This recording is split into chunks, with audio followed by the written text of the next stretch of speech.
In the spring of 1995, it was Monday, March 20th, 1995, and Japan's capital city of Tokyo was waking up to a truly beautiful early spring day. By the end of the month, the city's famous cherry blossom trees would be in bloom, attracting thousands of visitors and residents to the cherry blossom festivals that would pop up in half a dozen places throughout what is the largest urban center in the world. But on that particular morning, many of those who worked in Tokyo, like 26-year-old airline employee Kyoka Izumi, were not happy when they heard their alarms going off.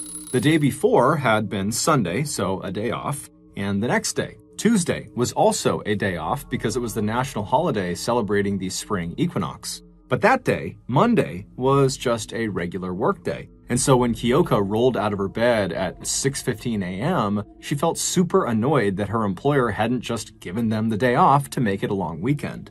To make matters worse, as soon as Kyoka actually got out of bed, she immediately felt sick.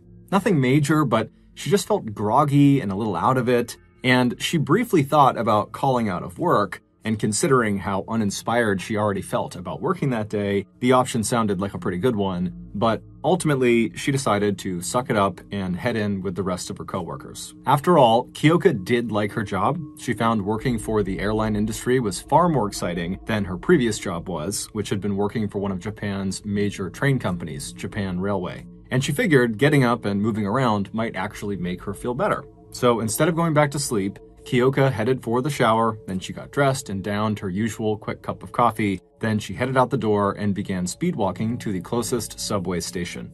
Once she got there, she would catch the first of 3 trains that would take her from her home in northwest Tokyo to her office in the southeastern part of Japan's capital. As Kyoka walked, the last of the light purple plum blossoms that always bloomed at the end of February reminded her again of tomorrow's spring holiday.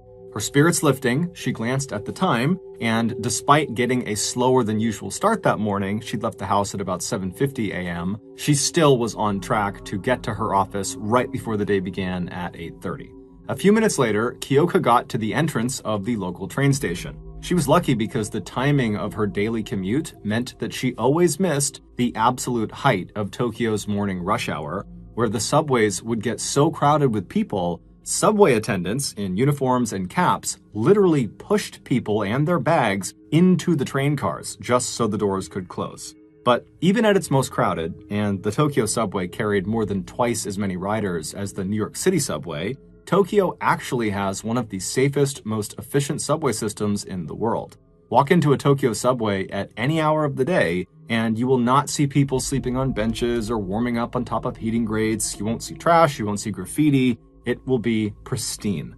The same subway attendants who push people onto the trains also spend a large amount of their time patrolling the subway to pick up trash and make sure everything is always spotless. Kyoka turned off the sidewalk and headed down the stairs into the less than crowded subway station below. She swiped her train pass and then stepped through the turnstile out onto the train platform. A few minutes later, the first train she would take arrived, and she stepped on board and she grabbed a seat near the doors. The doors shut a few moments later, and off the train went, rumbling into the dark tunnel ahead. 5 stops later, Kyoka stepped off of that train and walked across to the other side of the station platform, where she stood idly waiting to catch the next train. A few minutes later, that train would arrive. It was train A725K, and it pulled into the station right in front of her. This train would take her all the way to Government Center, which is right in the center of Tokyo, and is one of the busiest train stations in all of Japan. When the doors of train A725K opened, Kyoka stepped aboard and once again felt lucky she was missing rush hour because the train, it was crowded, but not so crowded that pushers would be required to get everyone on board. Most of the seats were taken, but Kyoka could see a clearing towards the front of the car where she'd be able to stand. And so as she began walking in that direction, she nodded to a few familiar faces but didn't have any conversations with anyone. Tokyo subway etiquette included never littering, not making any commotion, and not talking too loudly, or really at all. And this morning, that suited Kyoka just fine. She really did not feel like talking anyway. When she reached the clearing in the front of the car, she grabbed onto a handrail above her head, and she watched as the doors closed, and then she felt the train begin to lurch forward. When Kyoka left that morning, she had hoped her morning commute would wake her up and make her feel better, But as she stood there on this second train, A725K, she couldn't help but notice that she actually was starting to feel worse. As this train slowly rumbled on in the darkness, Kyoka closed her eyes and took a deep breath in to try to reduce the nausea that was starting to come on. But as her lungs filled, she suddenly felt this excruciating pain in her chest. It was so blindingly painful and so sudden that she instinctively let go of the handrail and grabbed at her chest with both of her hands, almost causing her to fall over, given the fact that the train was moving. She breathed out forcibly and then gagged as if the air she had just inhaled was the source of the pain, but even with her lungs now empty, her chest still ached.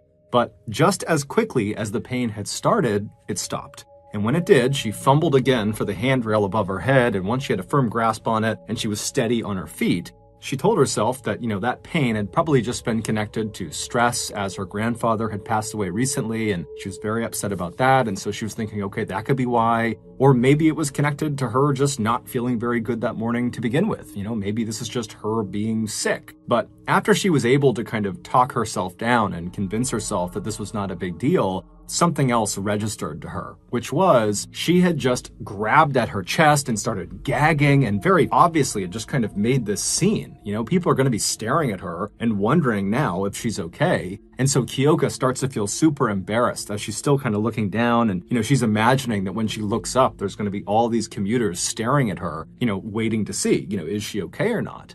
And so Kyoka, eventually, she does look up, and she's anticipating kind of like waving to people and kind of signaling that she was okay now. But when she looked up, she was kind of surprised at what she saw, because when she looked around into the train car, no one was looking at her. And the reason was everyone in the train, everyone was coughing. No one was paying attention to her. All they were doing was trying to cover their mouths as they all coughed. So everyone's got their jackets over their faces, and they have their elbows up over their mouths. And Kyoka's just kind of looking around, wondering what the heck is going on. And then she felt her own throat start to tighten, and she started to cough.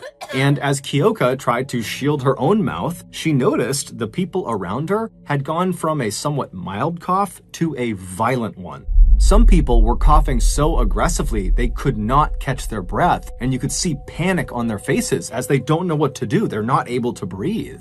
But despite this totally insane coughing phenomenon that was taking place on board this train car, the train just rumbled on and continued making all of its scheduled stops. And as new commuters clambered on board, they too began to cough. By the time the train pulled into Government Center, Kyoka's stop, virtually everyone was now violently coughing and keeled over. People had given up trying to shield their mouths at this point. It was just too out of control. And by now, basically everyone had decided they were just going to get off the train, whether Government Center was their stop or not. And so there was a throng of people that were kind of pressed up against the doors, waiting for the doors to open. And so when the train finally did come to a full stop and the doors opened up, a wave of coughing commuters rushed out onto the station platform, the sound of their hacking and gagging filling the air. And so Kyoka, she was towards the back of this group of people leaving the train. And as she was leaving, right as she's about to go out of the train doors, she glances down the length of the train car she is in, and she sees some of the passengers are pointing at something on the ground while yelling for subway attendants to come have a look. But Kyoka, from where she was standing, she couldn't see what they were pointing at, and because she wanted fresh air so badly, she was not about to stay on the train to figure out what it is. And so Kyoka, she gets off of the train, and as soon as she does, even though she is still coughing, as is everybody else around her, her mind is entirely focused on hustling over to the stairs that will bring her downstairs to the final train platform, where she will catch the final third train that will bring her on her way to work. Because at this point, even though she has no idea why everybody is coughing, Kyoka is only viewing this coughing fit as a nuisance, not as an emergency. But as Kyoka moved towards these stairs, she suddenly felt extremely nauseous, and she rushed into a nearby women's bathroom in case she needed to throw up. Once she was inside, she resisted the urge to vomit, and then she splashed some water on her face, and then after kind of composing herself, she headed back out onto the station platform, and still her mind is focused on just getting to work. And so she begins walking over to the stairs again. But she'd only gone maybe a few steps before an alarm sounded inside of the subway, and then a voice came over the subway intercom telling everyone to evacuate. Having worked for Japan Railways previously, Kyoka had been educated about this particular alarm that she was hearing. She was told it was never used for anything other than true emergencies, so she knew whatever was going on had to be bad. Right around the time that Kyoka was getting ready to leave for her daily commute to work, 48-year-old Ikuyo Hayashi was also getting ready for work. Hayashi was part of Japan's highly educated and financially successful super elite. He was a gifted and well-respected surgeon who was known for being extremely devoted to his patients. On that particular Monday, like Kyoka, Dr. Hayashi had gotten up early. But shortly after starting his typical morning routine, he noticed he was sweating a little bit and his heart rate was elevated. For a second, he felt concerned, but he chalked it up to stress and kept getting ready. Just before 7:30 a.m., he headed to the front door. Before stepping into the cold morning air, he patted his coat pockets to make sure he had everything. Then, despite the clear forecast for the rest of the day, he grabbed an umbrella leaning up against the front door, and then he stepped outside and made his way to the curb where a car was waiting for him. Dr. Hayashi climbed into the back seat, and then after exchanging hellos with the driver, a 31-year-old named Tomomitsu Nimi, the two men headed for the station, where Dr. Hayashi would catch train A725K. But along the way, they made one stop at a local convenience store. Dr. Hayashi and Nimi got out of the car and went inside. Hayashi put a few odds and ends that he needed on the counter, and Nimi put a couple of newspapers on the counter as well. After Dr. Hayashi had paid for it all, the two men left the store together, they got back into the car, and by 7:48 a.m., Dr. Hayashi was stepping aboard the same compartment of train A725K as Kyoka. After dropping off the doctor and wishing him luck, Nimi had pulled away from the station entrance and headed straight for the train station located just 3 stops further down the line. As soon as he stepped on board train A725K, Dr. Hayashi reached up to adjust the gauze mask he was wearing over his nose and mouth. The mask was a fixture on the Tokyo subway, especially in the cold and flu season when passengers wore them to prevent the spread of germs in the crowded subway compartments.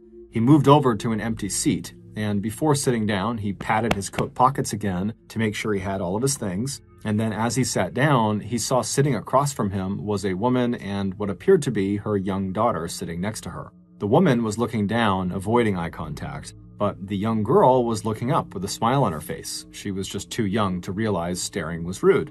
The doctor smiled back at her, but then quickly looked away. A few seconds later, the doors of the train closed, and the car began rumbling down the tracks. 3 stops later, Dr. Hayashi stood up, but before he got off, he paused for a moment in front of his seat. As he stood there, he noticed the girl was staring at him again. He looked at her, but only for a second. Then, after patting his coat pockets for a 3rd time, he quickly strode out of the train car and onto the station platform. He moved quickly to a nearby trash can and pulled the mask off of his face and disposed of it. Then, forcing himself not to hurry, Dr. Hayashi climbed the steps to the street where Nimi, his driver, was waiting for him by the curb. Immediately after the doctor got off the train, the little girl who had been sitting in front of him noticed a pile of newspapers underneath the seat where the doctor had just been sitting. Even as a youngster, she knew littering was strictly forbidden, and she wondered if the doctor or someone else had left it there. As she stared at this newspaper, she noticed a wet spot starting to form in the center of it, like the paper was sitting on top of a liquid and it was starting to seep through. As she stared, her eyes began to water and then she began to cough. Her mother turned to see if her daughter was okay, but before she could offer the child any help or comfort, she too began to cough. And then, just a few feet away from them at the front of the car, Kyoka felt that sharp shooting pain in her chest and nearly fell over, and then she too started to cough. But despite all of the coughing, the train kept rumbling on, headed for Japan's government center, where 3 major subway lines all converged. And as commuters shuffled on and off of train A725K, they pushed the now soaking wet newspaper aside with the toes of their shoes. They also stepped in what looked like an oily residue around the wet newspapers, tracking it up and down the compartment and out onto the train platforms. When the train finally reached the government center and Kyoka got off along with most of the others, some of the passengers stayed on board to point out the wet newspapers to subway attendants on the platform, hoping they could come clean them up. After getting off of the train, Kyoka felt nauseous and rushed to the bathroom. Right before she walked into the women's room, she passed by 24-year-old subway attendant Masura Yuasa, who had just finished a 24-hour shift and was getting ready to go home. The pair didn't know each other and probably didn't even see each other when they passed, but before the day was over, they would be forever bound by tragedy. Masura really liked his job with the Tokyo Metro, and despite looking like he was still in high school, he actually had worked as a subway attendant for 7 years. As he passed by Kyoka, he heard people coughing on the platform, but it wasn't something that really registered to him. He was only thinking about going home and going to bed because he was exhausted from his overnight shift. As he moved along the platform, he saw his chief suddenly coming out of an office with a mop in his hand. And so, intrigued, Masura asked him, what's up with the mop? And his chief would tell him that there had been some sort of liquid spill on one of the trains, and whatever it was had apparently been tracked all over the train, and now it was out all over the station platform, and so he needed to go and clean it up. Masura didn't actually need to help him. His shift was over, but he told his chief that he'd go along and he'd help out. So Masura and his chief walked together down the platform, and as they walked, they both started to notice that just about every commuter they passed was coughing. But neither Masura nor his chief addressed it, they just kept on walking. Eventually, they saw 3 of their fellow subway attendants straight ahead, standing in the middle of the platform. 2 of the men were holding in their hands the wet newspapers that had been inside train A725K, and a 3rd man who was next to them was opening up a trash bag. And as the 2 men who were holding the newspaper were waiting for this bag to be opened, oily liquid seemed to be pouring off of the newspaper's edges onto the ground. And in fact, there was a long, oily trail on the ground from wherever these papers had been carried from all the way to that platform. And so as soon as Masura and the chief walked up in front of these 3, the chief noticed the huge oily puddle right underneath them, and he saw the trail, and so he got to work trying to mop up this oil all over the ground. And Masura, he didn't really have a job to do. He didn't have a mop, and he didn't have a bag or anything, so he just stood there watching. And as he stood there, it really started to sink in that virtually everyone on the platform now was violently coughing. And some people were even leaned up against the wall vomiting.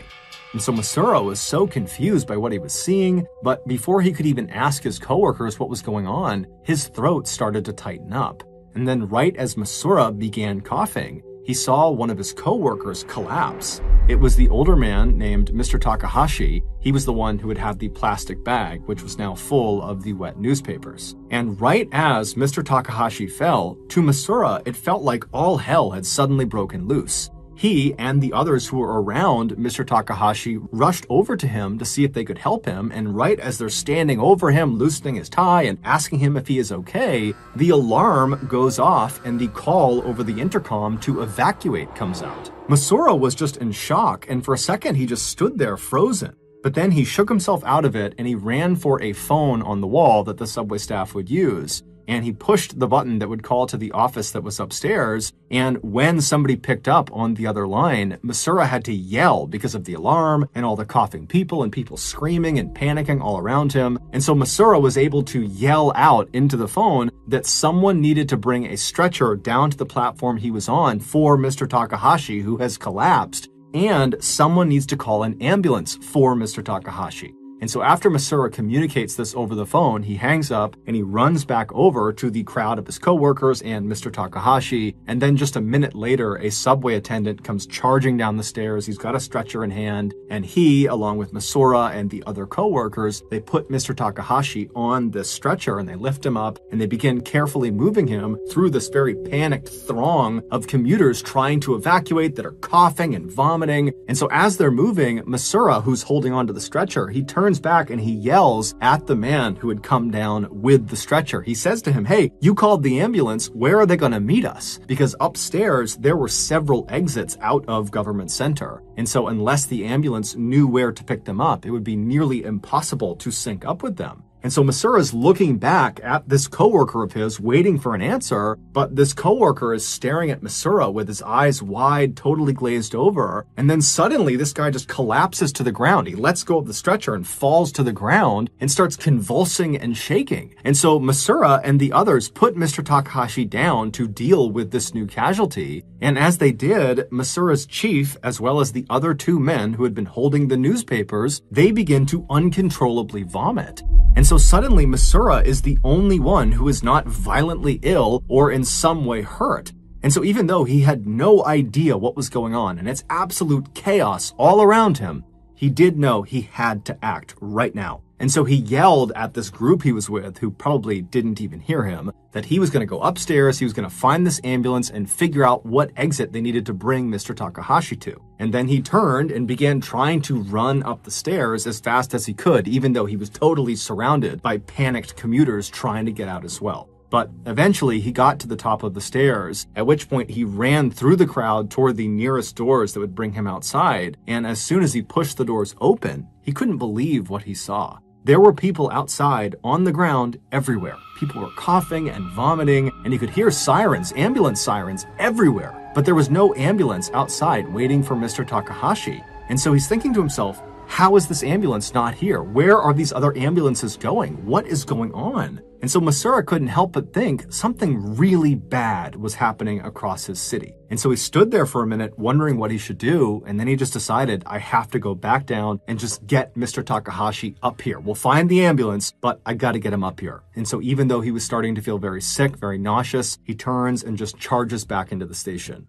Below ground, Kyoka was coming to the same realization that something very bad must be happening to them. When she left the bathroom and began running up the stairs to the street after the alarm went off, she had looked behind her at some point, and through the sea of people, she could clearly see bodies lying on the ground, on the platform, and on the stairs. And as she ran, people to her left and to her right were crumpling to the ground, vomiting and convulsing. Finally, she managed to get upstairs and she ran toward the same exit doors that Misura had just gone through moments before her. And when she looked outside, her mind froze. The streets looked like a battlefield. People were violently convulsing on the sidewalk. There were people with spoons in their mouths, which she would later learn was to keep them from swallowing their tongues. She also saw men in business suits lying in flower beds, staring straight up into the sky without blinking. One elderly man was foaming at the mouth. And so as she stood there shocked, Misura, along with the other very sick subway attendants, they had rallied their strength and lifted Mr. Takahashi up on his stretcher, and they had brought him upstairs, and so they came barging out the doors right next to her, and then they placed Mr. Takahashi down kind of right in front of Kyoka. And Kyoka, she doesn't know who these people are, but she found herself just staring at them, and she watched as Misura ran up right next to Mr. Takahashi, and he was holding his hand, and he's kind of crying and trying to talk to Mr. Takahashi, and Misura is yelling out for someone to help him find an ambulance. And so Kyoka, she's kind of in shock and she's just staring at everything going on, not sure what to do. But then she kind of snaps out of it and she hears Misura and she decides, okay, I'm going to help him find an ambulance. And so she yells to Misura that she's going to go find his ambulance. And so she runs all the way down to the street, which was not far from the exit of the subway station. And when she was in the road, she heard the sirens everywhere. They were all over Tokyo, but there were none near them. But Kyoka noticed there was this news van that had just pulled up and all these news people had hopped out and they had their cameras up and they're filming the exits of the subway station. And Kyoka just suddenly felt furious and she screamed at them to stop filming, help us. And so the news crew, they kind of sensed the gravity of the situation, even though they really had no idea what was going on. And they said to Kyoka, what can we do? And she said, stay right there. You're going to drive someone to the hospital. And then Kyoka ran back to Misura and she got him and his coworkers to lift up Mr. Takahashi. And they went down to the news van and they loaded Mr. Takahashi into the back of the news van. And Kyoka would give Misura her handkerchief. And she says, look, hang this out the window and wave it the whole time. They're going to drive you to the hospital. People will see you waving that and they will know it's an emergency. And so Misura thanked her and he and all of his coworkers hopped in the van with the news crew and they headed off. Mr. Takahashi would unfortunately die before they reached the hospital. By now, it was obvious to basically everyone in Tokyo that something horrible had happened inside of the subway, but nobody knew what it was. However, when the truth was finally uncovered, people had a very hard time believing it. Earlier that morning, just before Dr. Hayashi got off of train A725K, he stood up in front of his seat and momentarily paused. As he stood there, he acted like he was patting his coat down one more time to make sure he had all of his belongings, but he wasn't really doing that. He was using that innocent-seeming gesture to shake loose a folded-up newspaper that was inside of his jacket. It was the same newspaper that his driver had purchased at the convenience store with him that morning. And once it was loose, it fell from the inside of his jacket down onto the ground right next to Dr. Hayashi's right foot. And Dr. Hayashi, he acted like he didn't know he had just done that. He kind of ignored the newspaper on the ground. The only person on the train who seemed to be paying any attention to him was the little girl who was sitting in front of him. As he stood, Dr. Hayashi looked at her, but only for a moment before he looked away. Then he carefully, but forcefully, pushed the sharpened tip of his umbrella straight down into the newspaper that he had just dropped. He did this several times without looking down before finally hustling off the train. Wrapped up inside of the newspaper he dropped were 2 identical plastic packets that almost resembled dishwasher soap pods. Inside of these packets was a liquid form of one of the most deadly nerve toxins in the world, sarin gas. And when Dr. Hayashi jabbed his umbrella into the newspaper, he was attempting to puncture those packets because as soon as that liquid was exposed to the air, it would vaporize and become sarin gas. He was only able to puncture one of the 2 packets, but that was more than enough. Developed by the Nazis in 1937, sarin is among the most toxic of any known chemical warfare agent. Within seconds of exposure, sarin disrupts the normal activity of our neurotransmitters, basically sending our nervous system into overdrive. Your muscles start to convulse and twitch. Your normal bodily secretions go crazy, so you start to cough and you can't stop. Tears come pouring out of your eyes. Your pupils contract until they're like pinpoints. Your nose starts running. You drool and vomit. As neurotransmitters keep telling your nerves to go, go, go, go, go, your bowels and bladder evacuate themselves. And because sarin has no taste or smell, the people near it in the Tokyo subway had absolutely no idea what was happening to them. Instead, they felt the stabbing pain as their chest tightened. They started to feel nauseous, their vision blurred. Depending on the purity and strength of the sarin gas and the type of exposure, those symptoms could intensify, progressing to convulsions, paralysis, and death within 1 to 10 minutes. After fleeing the train and making it back to street level, Dr. Hayashi quickly got into the waiting car with Nimi, his driver, and the pair started driving west. Their next destination was a large swath of desolate land located near the foot of Mount Fuji, an active volcano about 65 miles outside of Tokyo. As soon as the car broke free of Tokyo traffic, Nimi started to speed up. Soon they both had a clear view of Mount Fuji, its peak covered in snow, and then about an hour later, the men had arrived at their destination. They pulled up to a collection of run-down-looking buildings surrounded by a high chain-link fence. As soon as Nimi had parked the car inside of the compound, Dr. Hayashi opened the car door and walked toward one of these smaller buildings. Once inside, he walked straight through what looked like a waiting room to a back door. He took a deep breath and then he opened that door, and inside was this smaller office, and there were 8 men inside of it. Dr. Hayashi stepped inside with Nimi close behind him, and they took up their spot on the right side of the room, standing shoulder to shoulder with the other men, and just like everyone else, they waited in silence. A few minutes later, the door at the back of this inner office opened, and a 40-year-old man named Shoko Asahara came in. He was a stocky man with black hair down to his shoulders, and he had a black beard that reached halfway down his chest. When he stopped in front of Dr. Hayashi, Nimi, and the other 8 assembled men, he stared at them through his gray eyes. After a few tense moments, a man standing next to Dr. Hayashi nervously stepped forward, and he looked at Shoko, and he just said, "Mission accomplished."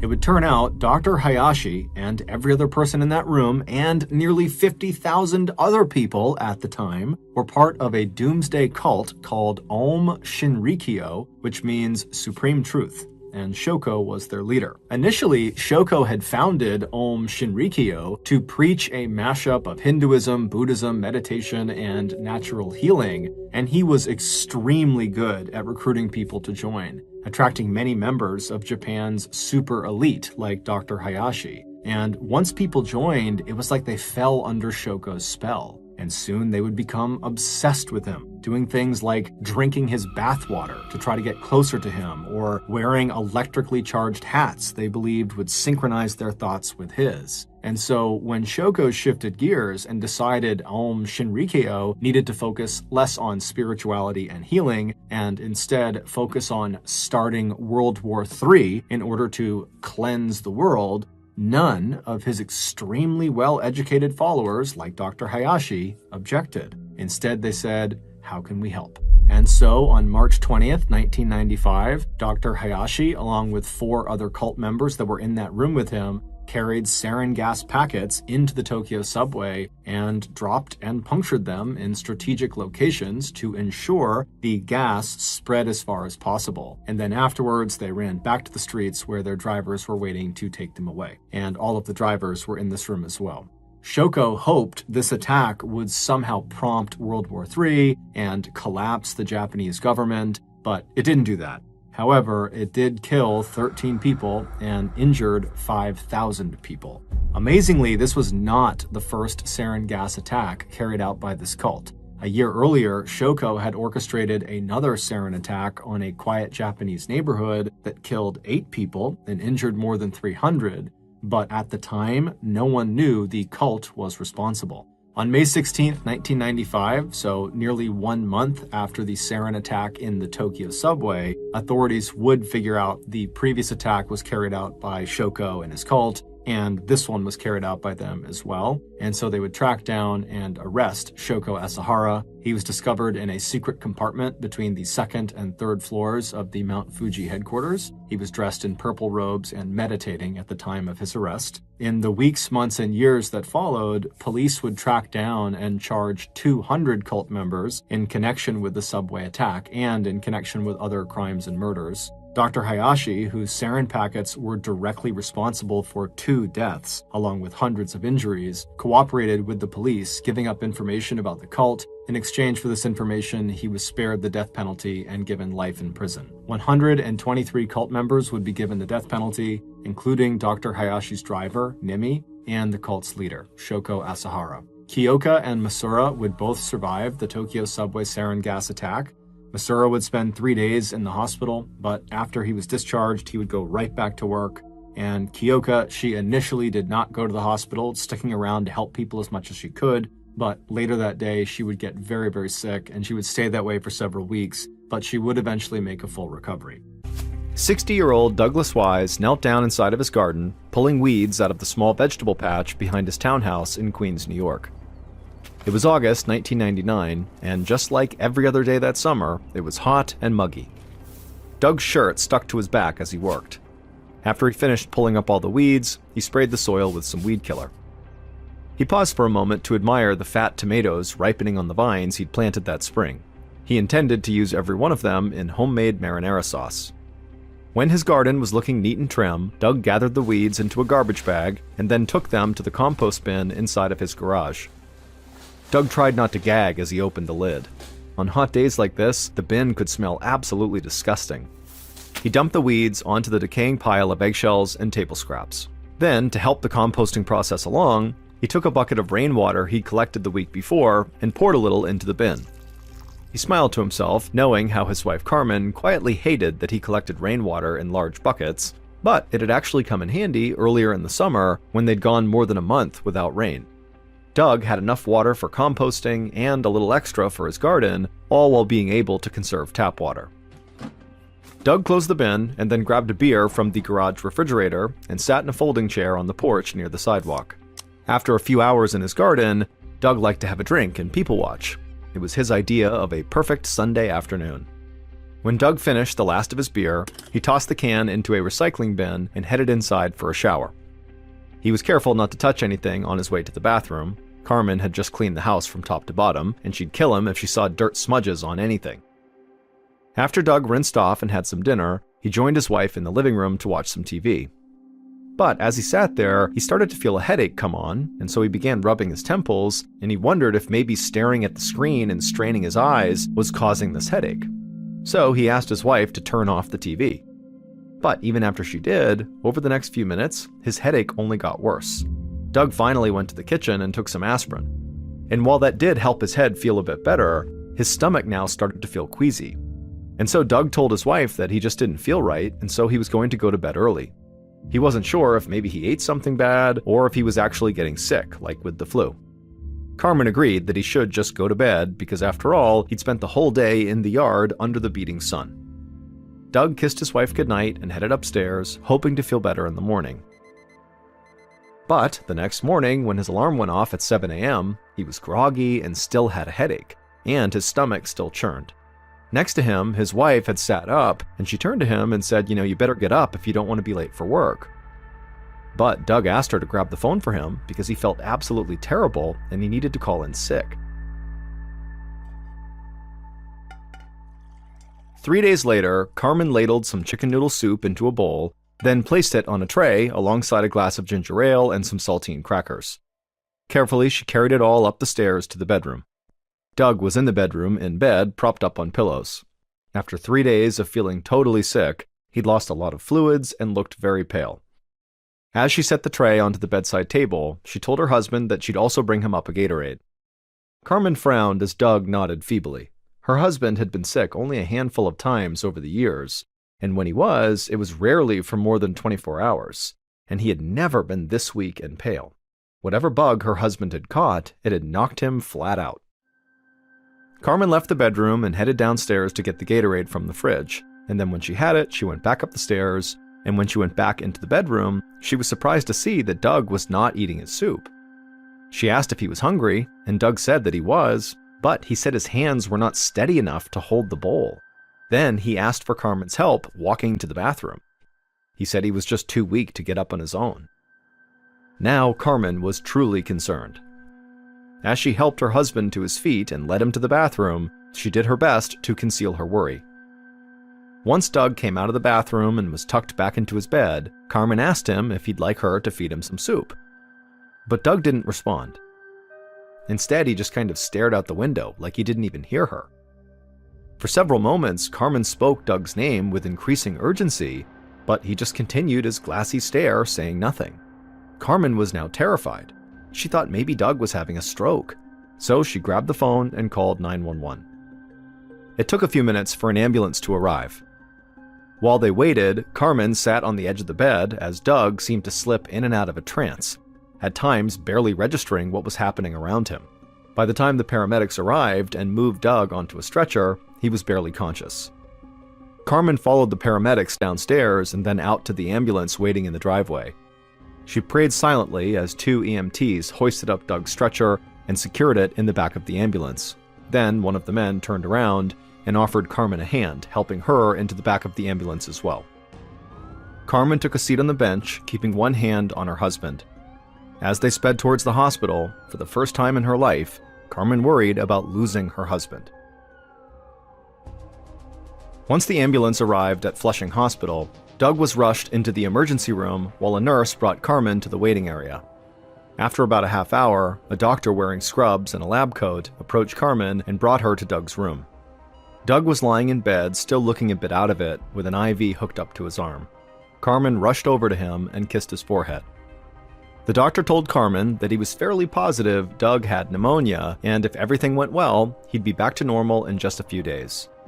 Carmen squeezed Doug's shoulder, relieved to hear that he'd be okay. Later that same afternoon, the infectious disease specialist at Flushing Hospital, Dr. Debbie Asnes, was pouring herself a cup of coffee in the staff break room when her pager beeped. She checked the message and saw there was an emergency downstairs and she was needed right away. Dr. Asnes raised her eyebrows. It was unusual for the infectious disease specialist to be paged to the emergency room. If she was being called, it had to be a very unusual case that required outside-of-the-box thinking. And Dr. Asnes loved a challenge.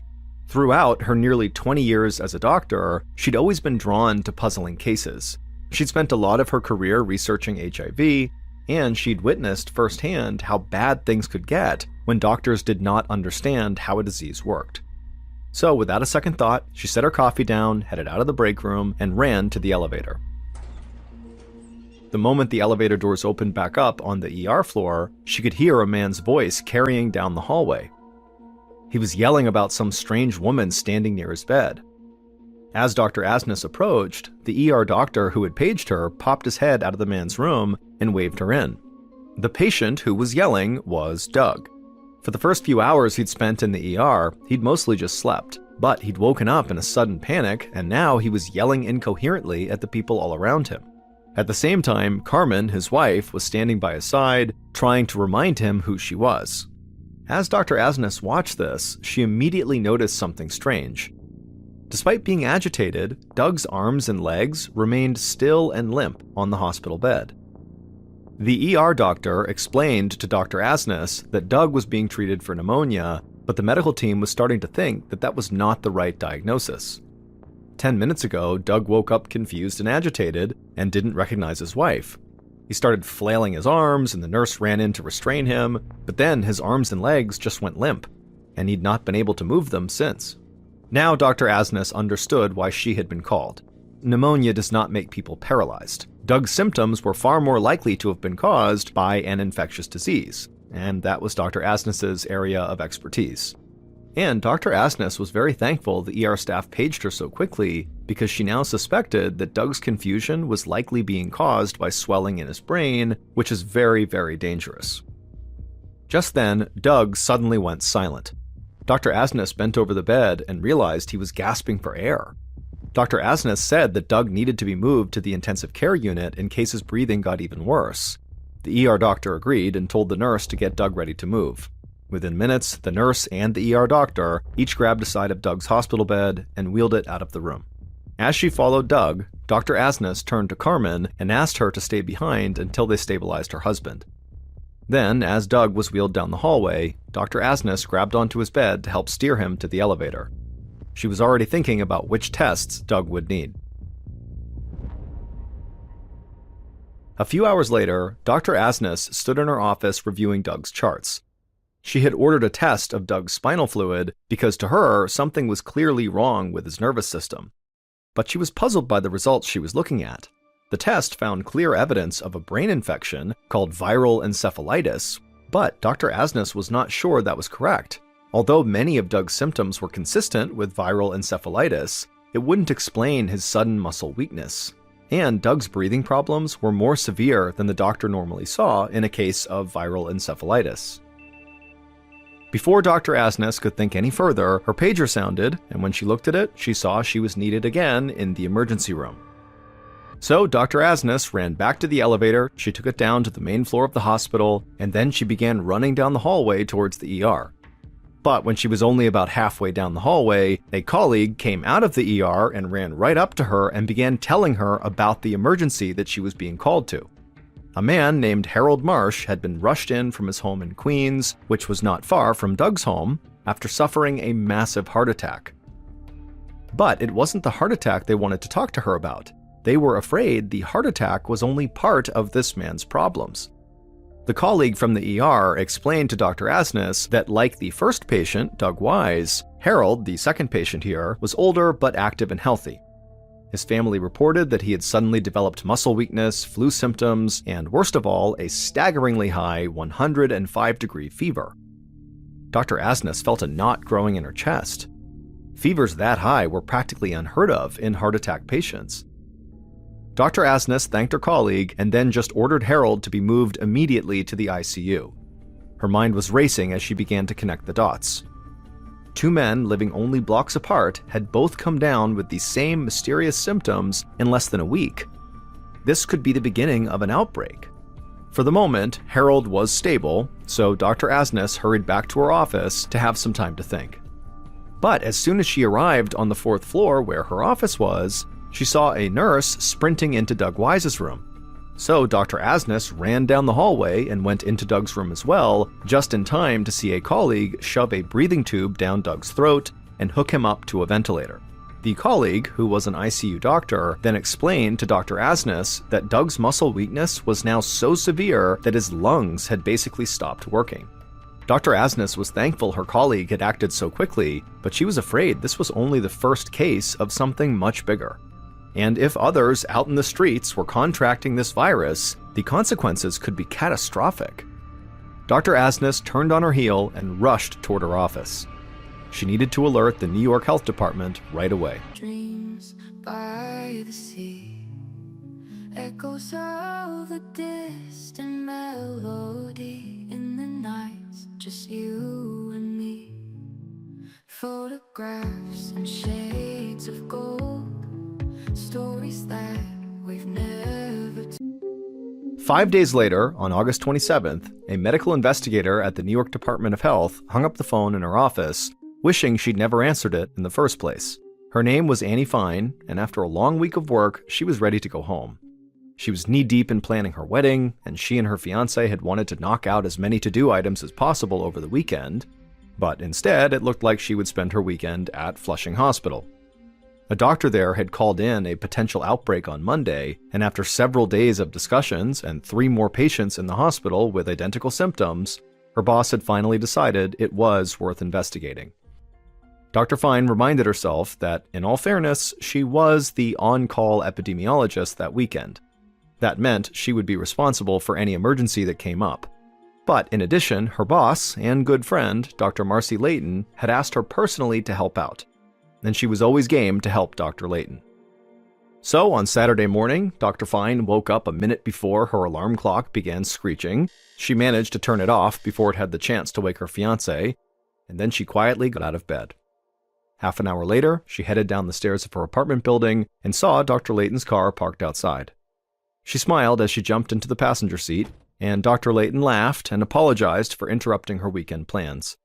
Then Dr. Layton handed Dr. Fine a cup of to-go coffee, and they peeled off toward Flushing Hospital.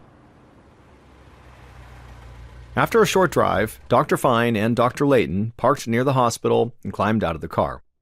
As soon as Dr. Layton had stepped onto the curb, she made a disgusted noise, and Dr. Fine turned to look at what she was disgusted at, and she saw there was a dead crow lying in the gutter right near Dr. Layton's feet. Both doctors had been seeing dead crows all over New York that entire summer. So they both just walked around the dead bird, and the 2 women headed for the hospital. Right outside the ICU, the 2 doctors were greeted by a tall, thin man wearing a lab coat. He told Dr. Fine that he was the chief resident, which meant he was a doctor in training, standing in for Dr. Asness, who was out of town on a family emergency. He explained that in the 5 days since Dr. Asness first called the Department of Health about her first 2 patients, 3 more people had been admitted to Flushing Hospital with symptoms of viral encephalitis. All 5 were older people who were previously healthy and active. Most worrisome, all 5 also had other symptoms not normally caused by viral encephalitis, including fever, stomach pain, confusion, muscle weakness, and severe difficulty breathing. The chief resident added that all 5 patients had declined really quickly. 4 were now on ventilators, and the 5th was not, but they were delirious with pain. Dr. Fine felt unnerved. All of a sudden, wedding planning was the last thing on her mind. There were usually only about 10 viral encephalitis cases every year in all of New York City. But now, one small neighborhood in New York City had 5 cases in less than a week, and so far, nobody had figured out why. Dr. Fine asked the resident to go collect blood samples from each of these patients and submit them for additional testing. In the meantime, she and Dr. Layton would interview the patients' families and anyone else who was with these people in the week leading up to their hospitalization. The resident nodded and then led Dr. Fine and Dr. Layton to an empty conference room where they could call people and interview them. Dr. Layton would ask the questions and Dr. Fine would take notes. By that afternoon, Dr. Fine's writing hand was totally cramped. She spent hours taking notes as she and Dr. Layton spoke with the patient's family members. Outside, it was starting to get dark, so Dr. Fine rolled her chair toward the wall and switched on the overhead lights. The conference room table was littered with textbooks, stacks of medical journals, and reports on annual encephalitis cases in New York. Dr. Fine looked over at Dr. Layton and sighed. Despite hours of interviews and poring over the patient's files, they still did not know how these 5 patients in Flushing Hospital had contracted encephalitis. But they had found that all 5 patients had 2 things in common.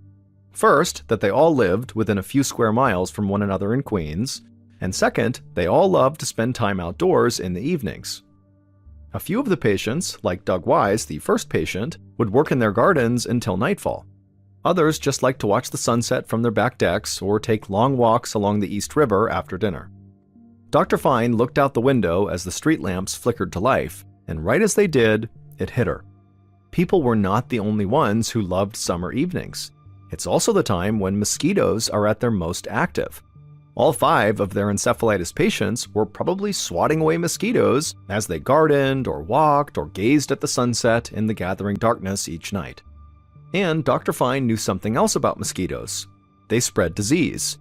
Diseases like encephalitis. a condition that often strikes older people like Doug and Harold more frequently. Dr. Layton was intrigued by Dr. Fine's idea, but she was cautious. If mosquitoes really were spreading some new virus to people, they should be able to find mosquitoes infected with the disease. And so until they were able to isolate the virus in mosquitoes, then Dr. Fine's idea was really just a theory. Before the doctors left the hospital that night, Dr. Fine wrote up an alert that Dr. Layton sent to all the neighboring hospitals, asking them to report any cases of viral encephalitis to the Department of Health. That way, she and Dr. Layton would know if the virus was spreading. 2 days later, on the morning of September 1st, Dr. Fine sat at her desk, twisting her pencil in her hands. She was back in her office, feeling frustrated by the lab results she had just read. That morning, she and Dr. Layton had sent a small team to northern Queens, where all these patients had lived, and the job of this team was to canvass that neighborhood and visit the houses of each encephalitis patient and try to find breeding mosquitoes. Well, that team collected several samples of mosquito larvae from standing water around the neighborhood, but none of those mosquitoes were infected with viral encephalitis. Meanwhile, Dr. Fine was still waiting for lab work to come back on the blood samples she'd collected from the 5 infected patients. While Dr. Fine thought about what she should do next, Dr. Layton knocked on her door. She said she had bad news. One of the encephalitis patients, Harold Marsh, had grown so weak that the doctors determined he would not recover. Moments ago, the family had decided to take him off life support. Dr. Fine's heart broke for Harold and his family. She was frustrated that she couldn't even tell them for certain what had killed their loved one. It felt like they were back at square one. But, at the very least, Dr. Fine knew that the doctors at Flushing Hospital would be able to do an autopsy and take tissue samples they couldn't get while Harold was alive. Dr. Fine hoped that these samples could help them identify the virus and warn the public at large. The following morning, Dr. Fine walked into her office to find her boss, Dr. Layton, waiting for her with news about Harold Marsh's autopsy tissue samples. Tests indicated that Harold had died of something called St. Louis encephalitis, a very rare strain of the disease that's only spread by mosquitoes. Dr. Layton said that federal health officials had also checked the blood samples from the other 4 encephalitis patients in Queens, and they found that they too had tested positive for St. Louis encephalitis. All 5 of the patients had gotten sick from mosquito bites. Dr. Fine frowned. On the one hand, it was nice to know that her theory that mosquitoes could have caused this was in fact what caused this, but this diagnosis didn't really make sense. The patient's symptoms were all consistent with St. Louis encephalitis, but there had never been a reported case of St. Louis encephalitis in New York City until now. In fact, there were only about 30 reported cases a year in the entire United States, and these were almost exclusively in southern swamplands. Dr. Fine wondered if infected mosquitoes had somehow migrated north, but if they had, there would have been cases of it in other places along the eastern seaboard, and so far, the only cases of it were from this outbreak in Queens. Something just didn't add up. Dr. Fine told Dr. Layton that she was glad they finally knew what was going on, but deep down, she still could not shake the feeling that there was something off about this diagnosis. A few weeks later, Dr. Fine was in her office at the Department of Health when Dr. Layton knocked on the door. When she came in, she had a very serious expression on her face. Dr. Layton explained that she'd just gotten off the phone with the U.S. Centers for Disease Control, and Dr. Fine's suspicions were correct. The virus they were investigating was not actually St. Louis encephalitis. It was much worse. A pathologist at the Bronx Zoo, of all places, had figured out the mistake. She'd been trying to understand why all these birds were dying all over the city, and she had discovered that they were actually contracting some form of encephalitis. And then after she learned about the St. Louis encephalitis outbreak in the city, she began to investigate whether that was what was killing all these birds. But tissue samples from the dead birds showed no sign of St. Louis encephalitis. Instead, the birds had a different strain that can easily be confused with the St. Louis strain, but it's actually much more dangerous. And the birds were loaded with this different strain.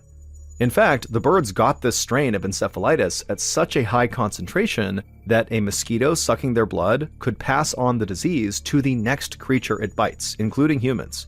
And sure enough, when the CDC retested the blood of the patients at Flushing Hospital, they found that they too had the same strain of encephalitis as the birds. This strain is known as West Nile virus. West Nile is something that likely lots of people have heard of, but it's actually even more rare than the St. Louis strain, at least in the United States, because until this point, it had never been seen in the United States. It was only really seen in Africa. The CDC suspected that an infected mosquito from some other part of the world had found its way onto a plane maybe, and then come to the US that way, or maybe a sick bird had gotten onto a boat, and that's how the disease came to the United States. But now that this disease had crossed the ocean and arrived in the US, Dr. Fine knew it was here to stay. By the time the CDC put the puzzle together, as many as 1,900 residents of northern Queens were infected with West Nile virus. 62 people landed in the hospital, and 7 people died that summer in 1999 before the mosquitoes disappeared with the fall. And in the years since those initial cases, over 56,000 people have been infected in the United States. 2,776 have died as of 2022. Although the mortality rate of St. Louis encephalitis and West Nile is comparable, West Nile is far more dangerous. Because it can be carried by birds, West Nile has spread to all 50 states, while St. Louis encephalitis remains fairly localized and far less common. Doug Wise, the first patient to come in with West Nile, remained in Flushing Hospital for several weeks before he was healthy enough to transfer to a physical rehabilitation facility where he stayed for the next month. By spring of 2000, Doug was able to walk with the assistance of a special cane, but his left side never regained its former strength, and he continued to suffer episodes of short-term memory loss. But ultimately, Doug knew he was one of the lucky ones from that painful summer of 1999. He could at least still tend to his garden as long as he wore his mosquito repellent.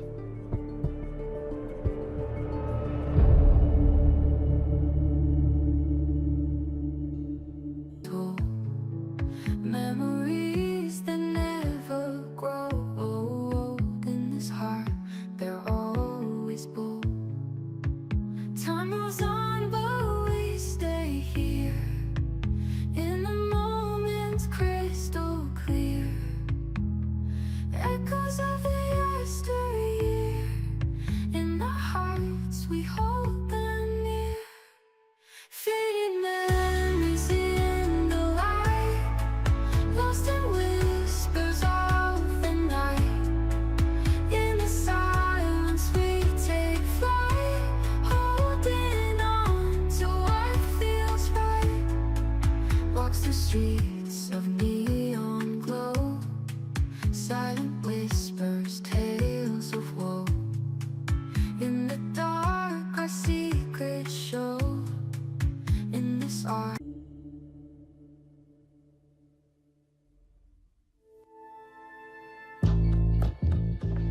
From Ballen Studios and Wondery, this is Mr. Ballen's Medical Mysteries, hosted by me, Mr. Ballen.